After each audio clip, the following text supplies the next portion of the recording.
La raccolta della barbabietola si è visto che c'era un calo di produzione di quasi il 70%. Questa immagine racconta meglio di ogni parola cosa significhi cambiamento climatico. A sinistra barbabietole coltivate con il clima attuale, a destra con 2 gradi centigradi in più. Stessa cosa con le patate, che come le bietole sono state coltivate sullo stesso terreno a parità di esposizione solare e irrigazione.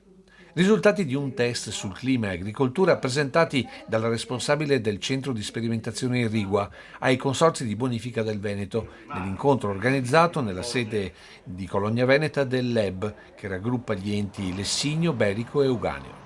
È un allarme importantissimo avere un dato visivo e pesato a fine stagione ha un effetto anche sulla consapevolezza dei nostri suoli. Suolo veneto sempre più povero di sostanza organica. Le nostre pianure tendenzialmente hanno meno del 2% di carbonio organico, per conformazione ce n'è di più magari sulla montagna o nei territori collinari.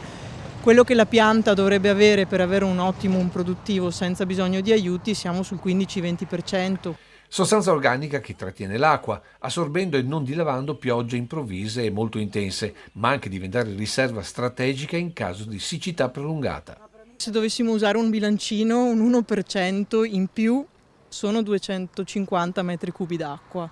Ora è un numero che in annate favorevoli magari è molto poco, però in annate siccitose come il 2022 o un altro risultano nel fatto che si possa fare agricoltura o meno su determinati territori. Dati nelle mani dei consorzi di bonifica per la gestione oculata delle acque con un obiettivo ben preciso. Aiutano i consorzi nella gestione del territorio sia per quanto riguarda la manutenzione sia per quanto riguarda la programmazione e progettazione di nuove opere. L'appello costante e continuo alle risorse.